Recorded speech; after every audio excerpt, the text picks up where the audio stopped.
Just এখানে আমি dry roast করে নিচ্ছি একদম ধিমি ধিমি আছে। সেটা হচ্ছে জিরে,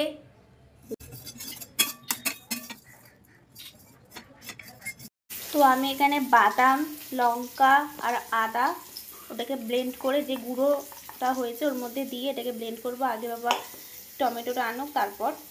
তো এখানে আমি পটলটা ভেজে রেখে দিয়েছি, আলু ওখানে ভাজা হচ্ছে, আর ভাতের জন্য জলটাকে জাস্ট বসিয়ে দিয়েছি। হালকা একটুখানি গরম হলেই একদম লো ফ্লেমে দিয়েছি। তারপর চালগুলো আমি দিয়ে দেবো, একদম হালকা হলদে করব যাতে হালকা হলদে ভাবটা আসে, সাদা আর একদম ডিপ হলুদ যেটা হয় ওটা আমি করবো। আমি এর মধ্যে সামান্য একটুখানি চাল আর নুন আর ভিনিগার দিয়ে দিয়েছি। এরপর এর মধ্যে হলুদটা দিয়ে দেবো, দিয়ে সব চালটুকু এর মধ্যে দিয়ে দেবো।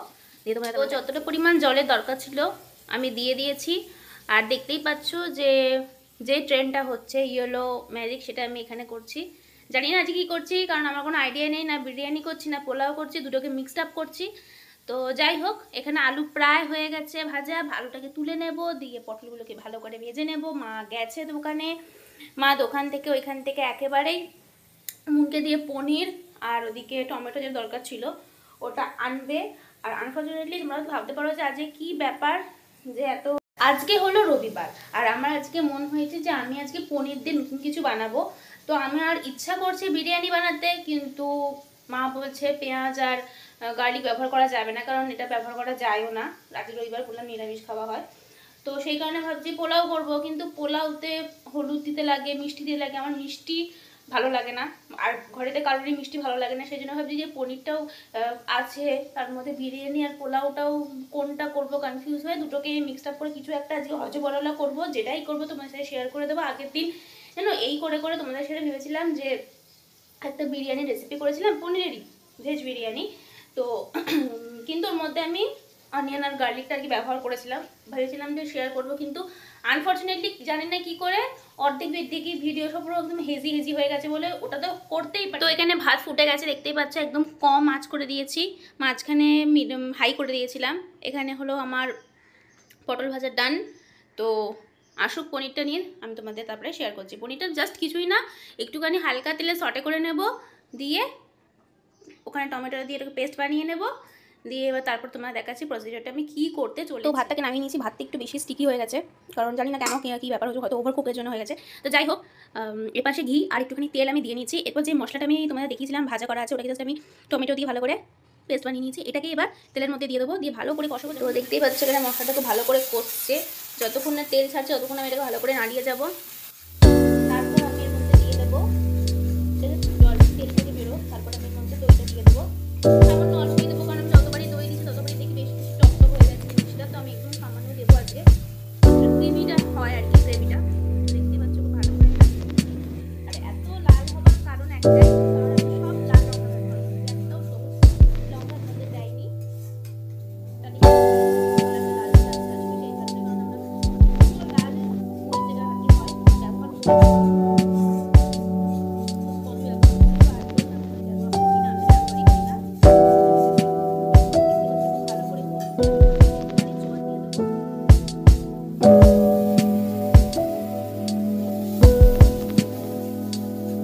তো দই দিয়ে দিয়েছি দেখতেই পাচ্ছ, এবার এটাকে ভালো করে এর সাথে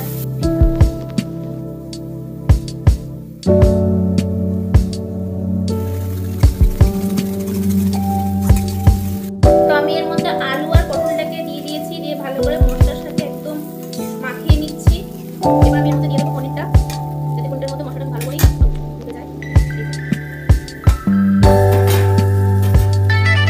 পনিরটাকে মিশিয়ে নিয়েছি, আসলে মা ফোন করে দিয়েছিল বলে আমি আর কন্টিনিউ করতে পারিনি। যাই হোক, এবার আমি এর মধ্যে একটু সামান্য জল মিশিয়ে দেবো।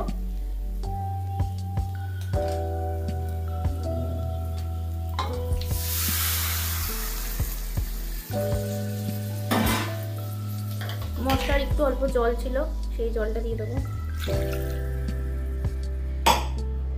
গ্যাসের ফ্লেমটা একটু বাড়িয়েই দেবো, দিয়ে মা ফোন করেছে দোকান থেকে, এক্ষুনি চলে আসবে, তো সেই কারণে আমি চাইছি তাড়াতাড়ি করে রান্নাটা কমপ্লিট করতে।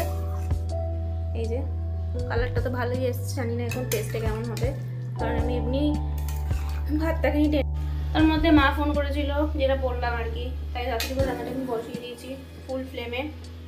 তো এটাই টেনশন যে আমি চাইছিলাম যে ভাতটা একটু ঝুড়ো ঝুড়ো টাইপের হবে, কারণ বাবা না স্টিকি জিনিসটা পছন্দ করে, রাইস বলতে স্টিকি যে জিনিসটা ভালো লাগে না বাবা। তো সেই কারণে আমি খুব ভয় আছি যে আজকে তো আমার ভালো কিছু করতে গিয়ে বাজেই হয়ে গেছে ওই জায়গাটা, মানে ভাতটা আর কি। এবার ভাতটা ওরকম হয়েছে বলে আমি এটাকে চেয়েছিলাম বিরিয়ানির মতো লেয়ার আপ করতে, সেটা হবে না। নেক্সট টাইম ট্রাই করবো। আপাতত আমার ফোকাস আছে পনিরটা যেন ঠিকঠাক হয়, ভালো হয়, যাতে ভাতের ওই জায়গাটা একটু মেকআপ করতে পারি আমি। তো জানি না গাইস কি হবে আজকে। তো আজকে যেটা চাইছিলাম সেটা তো আর হলো না, ঠিক আছে, নেক্সট টাইম বেটার লাগবে। পনির যদিও আছে, পরে করা যেতে পারে, ওরকম কোনো অসুবিধা নেই। শুধু এটাই যে দুপুরবেলা রান্না ভেবেছিলাম আজকে সানডে একটু ভালো করে। আমার পনির প্রায় হয়ে গেছে, এই যে ডান। জানি না যে টেস্ট ওয়াইজ কেমন হয়েছে, তো ফোকাস নিচ্ছিল না, এবার দিয়েছে এরকম টাইপের ভাব আসছে। যাই হোক, গ্যাস নিমিয়ে দিয়েছি, মা আসছে, এবারে দেখাবো যে আর ওদের পছন্দ হয় কি হয় না। আমি অনেক চেষ্টা করলাম ভাতটাকে ঠিকঠাক করা, কিন্তু হলো না। ওখানে ফ্রিজে ঢুকিয়ে দিই, হলো না, ফ্রিজে ঢুকেও কিচ্ছু হচ্ছে না, ঠান্ডা হয়ে যাচ্ছে, বরং যে গরম ভাবটা আসছে সেটা হচ্ছে না। আর দুপুরবেলা ভাত ঠান্ডা ঠান্ডা ভালোও লাগে না, তো সেই জন্য আমি বের করে দিলাম। তো দেখা হচ্ছে নেক্সট ভিডিওতে, ততদিন পর্যন্ত ভালো থাকো, সুস্থ থাকো। আবার চলে আসবো হয়তো কোনো নতুন রেসিপি নিয়ে বা নতুন কোনো টপিক নিয়ে। তো যাই হোক, তোমাদের কাদের কাদের ব্লগ আর নাচ দুটোই ভালো লাগে তারা কিন্তু অবশ্যই কমেন্ট করো। আর যারা অন্য কিছু দেখতে চাও আমার চ্যানেলে, সেটাও আমাকে অবশ্যই সাজেস্ট করো, তাহলে আমি চেষ্টা করবো সেগুলো আর কি করার। দেখা হচ্ছে নেক্সট ভিডিওতে। Bye bye, take care, see you.